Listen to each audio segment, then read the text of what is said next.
Hi. I hope 2022 सब लोगों के लिए बहुत अच्छा गया है। आई होप आप सब लोग, हालांकि दुनिया भर में ये बहुत ज़्यादा सुनने में आता है 2022 जो है वो काफ़ी चिंताजनक रहा है, और हम पूरी आशा कर रहे हैं कि 2023 जो है वो बहुत अच्छा रहने वाला है।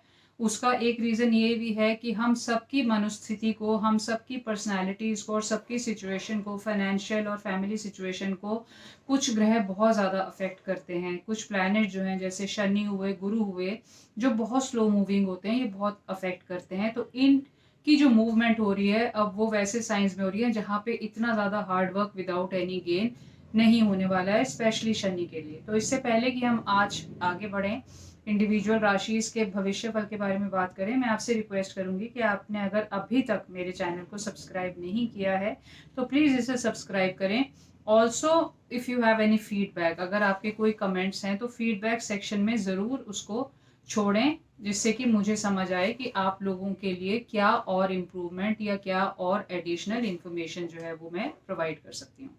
तो इससे पहले कि मैं आगे बढ़ूँ, सारी इंडिविजुअल राशियों का मैं लग्न राशि के ऊपर बात करने वाली हूँ। जो मैं सन साइंस के बारे में बात नहीं कर रही हूँ, मैं मून साइंस के बारे में भी बात नहीं कर रही हूँ, मैं राइजिंग साइंस के बारे में बात कर रही हूँ, क्योंकि हम एक ओवरऑल एस्पेक्ट की बात करते हैं। हम सिर्फ एक एक बेसिक नेचर की बात नहीं करते हैं, या हम सिर्फ आपकी जो इमोशनल नेचर होती है, जो जो सन और मून से नॉर्मली हम देखते हैं, हम सिर्फ उनकी बातें नहीं करते हैं।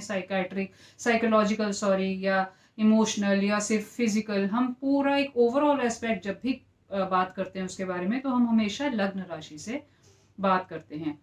जब भी हम ये बात कर रहे हैं, हालांकि सभी जो, अब जैसे अगर हम आज एरीज के बारे में बात करेंगे, मेष राशि के बारे में बात करेंगे, तो दुनिया भर में करोड़ों लोग होंगे मेष राशि के बारे में। सबके ऊपर हर एक का एक इंडिविजुअल नेटल चार्ट होता है, सबकी जन्म कुंडली अलग होती है, लेकिन फिर भी जो राशियों की जो जगह है, जो राशियां किन भावों में हैं मेष राशि के लिए, उसके ऊपर हम ये अपनी एनालिसिस बेस करते हैं। और सारे जो ग्रहों का गोचर है, मेन हमारी गाइडलाइन वो रहती है। इनमें सबसे ज़्यादा इंपॉर्टेंट हमारे लिए होते हैं शनि और गुरु और राहु केतु, क्योंकि यही बहुत ज़्यादा स्लो मूव करते हैं, और सबसे ज़्यादा अफेक्ट हम लोगों की लाइफ को यही चार प्लैनेट्स करते हैं। तो इसी को बेसिस मान के मैं 2023 में जो मेन इम्पॉर्टेंट जो ट्रांजिट्स होने वाले हैं, जो इन ग्रहों के गोचर होने वाले हैं, हम उनके बारे में एक बारी बात कर लेते हैं। शनि 17 जनवरी को आ जाएंगे मकर राशि से कुंभ राशि में, डायरेक्ट होंगे। ठीक है, प्रोग्रेसिव होंगे, सॉरी डायरेक्ट होंगे, रेट्रो नहीं होंगे, रेट्रोग्रेड नहीं होंगे, डायरेक्ट, ये डायरेक्ट होने वाले हैं कुंभ राशि में। बहुत अच्छी मूवमेंट होने वाली है। अभी तक सारी दुनिया, मकर राशि जो है वो काम करवाता है हमसे, तो अभी तक सब जो काम कर रहे थे, अब उसका फल जो है, ओरिजिनल जो 11वां जो भाव है उसमें अगर मूव कर रहा है, जो काल पुरुष की कुंडली थी, शनि अब अगर 11वें भाव में आ रहे हैं। 11वां भाव हमारा क्या है? इच्छा पूर्ति का भाव है, हमारा लाभ स्थान है, हमारा जितना भी काम में, हम जो भी काम करते हैं उसके ऊपर जो रिटर्न्स है, हमें जितनी भी तरीके की, चाहे वो भौतिक इच्छाएं हों, स्पिरिचुअल हों, या हमारी जितनी भी तरीके की हमारी जो खुशियां हैं, वो 11वां घर हमारा देखता है। फुलफिलमेंट ऑफ डिजायर जो है वो 11वां घर देखता है। तो अब शनि जो है वो 11वें घर में आ रहे हैं 10वें घर से, तो ये एक बहुत अच्छा मूवमेंट है। वहां पर ये रहेंगे 17 जून तक। 17 जून तक ये डायरेक्ट रहेंगे, और 17 जून के बाद ये वक्री हो जाएंगे। शनि कुंभ राशि में वक्री होने वाले हैं, और वहां पर ये वक्री रहेंगे नवंबर तक, 4 नवंबर तक वक्री रहने वाले हैं। ये शनि का इंपॉर्टेंट मूवमेंट है। इसके बाद हम बात करें, दूसरा जो इंपॉर्टेंट ग्रह जो हमें बहुत ज्यादा अफेक्ट करते हैं, वो हैं गुरु। गुरु जो हैं वो 22 अप्रैल तक अभी मीन राशि में ही रहने वाले हैं, डायरेक्ट हैं। 22 अप्रैल के बाद ये मूव कर जाएंगे मेष राशि में, और वहां पे ये डायरेक्ट रहेंगे सितंबर तक। सितंबर में ये फिर वक्री हो जाएंगे मेष राशि में। 4 सितंबर को ये वक्री हो जाएंगे मेष राशि में, और फिर साल के आखिर तक 31 दिसंबर तक ये वहां पे वक्री रहेंगे। और इसका भी जो इम्पैक्ट है वो हम सबको जो है वो डायरेक्ट या वक्री का हमेशा हम पे इम्पैक्ट पड़ता है। जब भी वक्री होते हैं ग्रह, तो उनकी मूवमेंट जो भी घर को फिर उसके बाद वो देख रहे होते हैं, या जहां पर भी होते हैं, वहां उन घरों से कंसर्न्ड जो भी हमारी एक्टिविटीज हैं, या जो भी एरियाज हैं, वो स्लो डाउन कर जाते हैं। क्योंकि ऐसे में इन इन ग्रहों का जो चेष्टा बल है वो बहुत ज्यादा हो जाता है, ये स्लो हो जा रहे हैं, मूवमेंट इनकी स्लो है, इनकी स्पीड स्लो है, पृथ्वी के पास आ जाते हैं ये, इसीलिए जब भी वक्री होता है ग्रह हमेशा धरती के पास आ जाता है, अर्थ के पास आ जाता है, सूर्य से दूर हो जाता है काफी ज्यादा। इसीलिए जो है ये हम लोगों के ऊपर जितने भी हमारी ह्यूमन लाइफ है उसको इतना ज्यादा इम्पैक्ट करते हैं। और इसके बाद अगर हम बात करें, अभी राहु और केतु जो है वो उसके बाद इम्पोर्टेंट ग्रह हैं, इनकी मूवमेंट जो है वो 30 अक्टूबर के बाद ये भी चेंज कर जाएंगे, ये हमेशा रेट्रोग्रेड रहते हैं। तो अभी ये राहु जो है मेष राशि में और केतु जो है वो तुला राशि में है, ये रेट्रोग्रेड बैकवर्ड मूव कर जाएंगे पिछली राशियों में दोनों 30 अक्टूबर के बाद। तो ये मेजर इम्पैक्ट जो है ये होने वाला है। और इनका इम्पैक्ट हम चारों ग्रहों का इनकी दृष्टियों के हिसाब से भी देखेंगे, उसी के ऊपर जो है ये, जैसे शनि की तीसरी 7वीं तो सभी की होती है, शनि की जैसे तीसरी और 10वीं का भी क्या इम्पैक्ट है, उसी ढंग से हम बात करके हम सारी राशियों का जो एक भविष्य फल है वो अब बताएंगे। तो ये जैसे मैंने पहले भी कहा कि एरीज के लिए, मेष राशि के लिए आपका ये कुंडली बनती है इस ढंग से। अगर आप देखें इसमें साल के शुरू में बुध और सूर्य जो है वो मेष राशि वालों के 9वें घर में होंगे, आपके भाग्य स्थान में होंगे। जुपिटर जो है वो मीन राशि में होंगे। शनि जो है वो मैंने 17 जनवरी के बाद की डेट डाल दी है, अभी तो हालांकि 17 जनवरी तक वो मकर राशि में है, लेकिन 17 जनवरी पे ये कुंभ राशि में आ जाएंगे।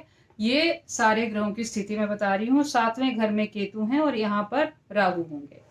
तो अगर हम इसको कंसीडर करें तो इस हिसाब से हम ये बात कर सकते हैं। सबसे पहले हम बात करते हैं कैरियर कैसा होने वाला है मेष राशि वालों का। सबसे पहले हम कैरियर की बात कर लेते हैं। हम बात करेंगे सारी राशियों का कैरियर कैसा है, आपकी फाइनेंशियल सिचुएशन कैसी है, आपकी फैमिली कैसी है, आपकी हेल्थ कैसी है और आपकी लव लाइफ या मैरिड लाइफ जो है वो कैसी रहेगी। हम ये कुछ एरियाज पे बहुत एक छोटी सी डिस्कशन कर लेंगे। तो मेष राशि वालों का अगर देखा जाए तो ये साल जो है काफी ज्यादा अच्छा होने वाला है, बहुत अच्छा होने वाला है। जैसे मैंने पहले ही कहा कि शनि जो है वो आपके लाभ स्थान में आ रहे हैं, पहले से लेके 11वां जो घर है वहां पे जो काल पुरुष की ओरिजिनल जो एक भाव हैं उनके हिसाब से 11वीं राशि जो है वो भाव स्थान, मैंने पहले ही बताया कि वो आपकी भाग लाभ स्थान होती है। तो शनि आपके अब 11वें घर में आ गए हैं। तो अभी तक आपने बहुत ज्यादा स्ट्रगल की थी, पिछले काफी टाइम से बहुत स्ट्रगल चल रही थी, आप लगातार काम किए जा रहे थे, बहुत डिलीजेंटली आप काम कर रहे थे, आप बहुत ज्यादा ईमानदारी से काम किए जा रहे थे, बहुत हार्ड वर्क डाले थे, जैसे बाय द बुक बोलते हैं, बहुत ज़्यादा एक डिसिप्लिन के साथ, स्ट्रक्चर के साथ, बहुत सीरियसनेस के साथ आपने बहुत ईमानदारी के साथ सारा काम किया, लेकिन उसका अभी तक आपको फल नहीं मिल रहा था, कोई भी रिकग्निशन आपको नहीं मिल रही थी। अब 17 जनवरी के बाद आपका एक अच्छा टाइम शुरू होने वाला है। आपके लाभ स्थान में शनि है, हर तरीके के आपके गेन्स जो हैं, आपको मॉनेटरी बेनिफिट जो हैं वो काफ़ी ज़्यादा होंगे, आपको फाइनेंशियल गेन्स काफ़ी ज़्यादा होंगे। आप अगर जैसे अनएक्सपेक्टेड गेन्स भी इनफैक्ट आपके हो सकते हैं, आपको अपने फ्रेंड सर्कल्स के थ्रू गेन्स हो सकते हैं, आपको इन लॉज के थ्रू गेन्स हो सकते हैं, आपका अभी तक अगर कोई पैसा अटका हुआ था वो आपको मिल सकता है, आपका इंक्रीमेंट होगा, आपकी जो अभी तक रिकग्निशन नहीं आपको मिल रही थी वर्क प्लेस पे, आपके कैरियर में, आपके बॉसेस के साथ जो आपकी थोड़ी बहुत खींचातानी चल रही थी और जिसकी वजह से आपको इंक्रीमेंट नहीं मिल रहा था, आपको वो जो आप डिजर्व करते हैं, जो प्रमोशन और जो एक एलिवेशन स्टेटस में आप डिजर्व करते हैं वो आपको नहीं मिल रहा था। ये सब चीजें आपको 17 जनवरी के बाद, ये साल ही बहुत अच्छा शुरू होने वाला है आपका।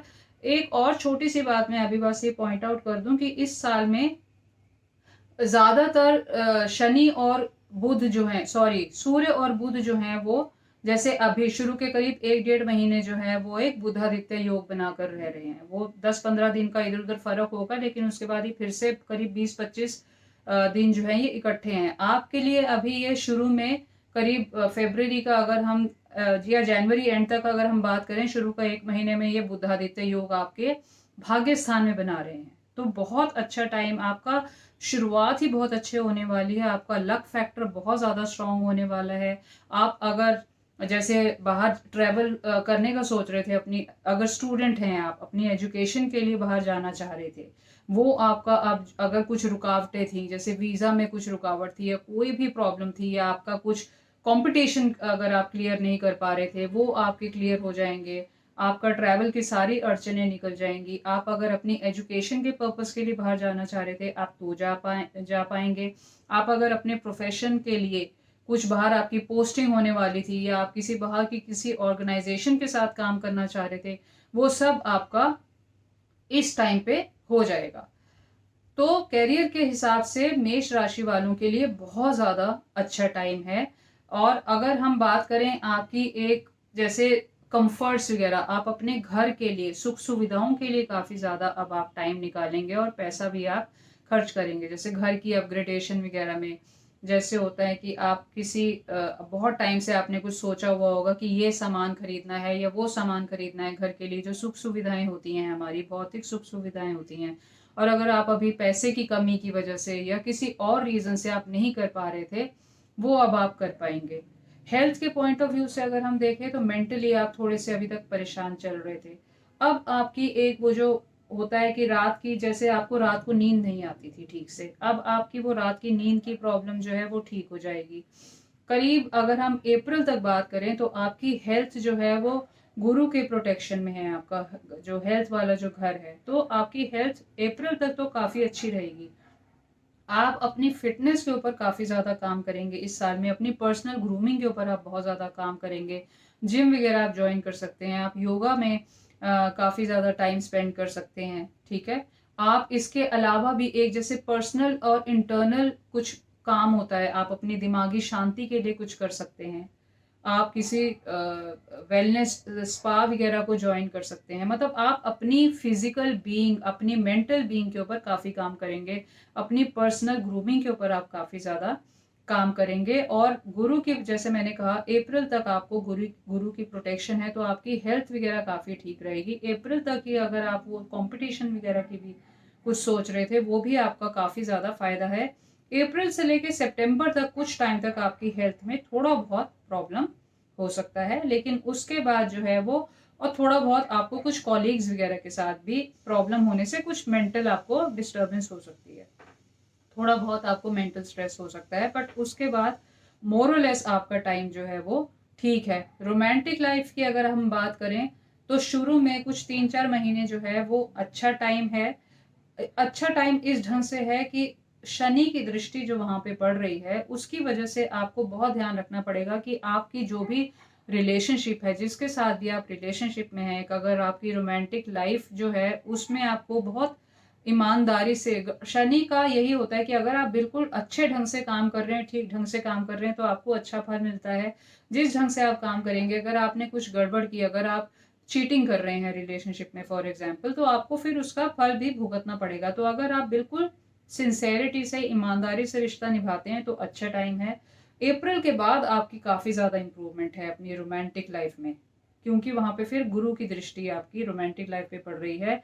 इनफैक्ट आप काफ़ी ज़्यादा टाइम स्पेंड करेंगे अपने पार्टनर के साथ। अपने जो रिलेशनशिप है, कोई भी गर्लफ्रेंड या बॉयफ्रेंड है उसके साथ आप काफ़ी ज़्यादा टाइम स्पेंड करना चाहेंगे। आप तो रोमांटिक लाइफ के लिए भी काफ़ी ज़्यादा ये साल अच्छा है। मैरिड लाइफ जो है आपकी अच्छी चल रही है। स्पेशली अप्रैल के बाद अगर हम देखें तो उसके बाद अप्रैल तक आपका, क्योंकि केतु बैठे हुए हैं आपके मैरिड्स वाले घर में, पार्टनरशिप वाले घर में, तो जो भी आपकी पार्टनरशिप है, चाहे आपकी वो अपने बिजनेस में पार्टनरशिप हो, मतलब लेन देन का जहां पर भी आपका काम है वहां पे केतु की नजर पड़ रही है उस चीज के ऊपर, तो थोड़ा बहुत जो है वो स्पेशली अप्रैल तक थोड़ा सा वहां पे एडवर्स रहेगा। आप अपने स्पाउस के साथ भी थोड़ा सा एक जैसे डिस्टेंस फील करते हैं, इमोशनल डिस्टेंस जो है वो फील करते हैं, वो थोड़ा सा अप्रैल तक रहेगा। लेकिन अप्रैल से बहुत ज़्यादा इंप्रूवमेंट है, सिग्निफिकेंट इंप्रूवमेंट आपकी रिलेशनशिप में होने वाली है, क्योंकि फिर गुरु की दृष्टि जो है, गुरु वैसे भी आपके साथ सबके साथ में घर के कारक हैं, शादी के कारक हैं, आपकी मैरिड लाइफ के कारक हैं, हम सबकी मैरिड लाइफ के कारक हैं। तो उसके बाद आपका जो वो एक मैरिड लाइफ है उसमें बहुत ज़्यादा सिग्निफिकेंट इम्प्रूवमेंट आने वाला है। बहुत एक हैप्पी मैरिड लाइफ आपकी रहेगी। और काफ़ी ज़्यादा जैसे अभी तक अगर आप टाइम नहीं दे पाए थे तो अप्रैल के बाद से स्पेशली आप जो है काफ़ी अच्छे से टाइम दे पाएंगे अपनी मैरिड लाइफ में। आप काफ़ी ज़्यादा वेकेशन वगैरह पे आप जा सकते हैं, आप बाहर अब्रॉड जा सकते हैं, आप अपना घूमने के लिए ट्रैवल कर सकते हैं, आप बिजनेस कई बार जैसे बिजनेस कम प्लेजर ट्रिप्स होते हैं उसमें भी आप अपनी स्पाउस को लेके जा सकते हैं। मतलब कहने का मतलब ये है कि आप काफ़ी ज़्यादा जो एक जिसको बोलते हैं जस्टिस कर पाएंगे अपनी मैरिड लाइफ में, अपनी पार्टनरशिप में। मैरिड ना भी हो तो भी अगर आप जैसे एक पार्टनरशिप में है, एक रोमांटिक पार्टनरशिप में है, आप उसको भी जस्टिस कर पाएंगे। तो ऑन द होल मेष राशि वालों के लिए 2023 जो है वो बहुत ज़्यादा अच्छा रहने वाला है।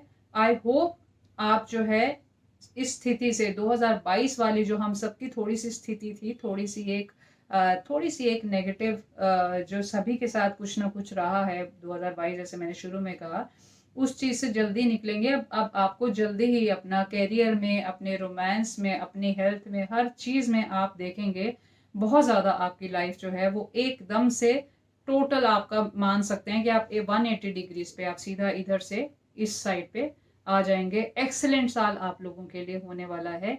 All the best to you, और जल्दी मिलते हैं हम एक और वीडियो के साथ। Thank you.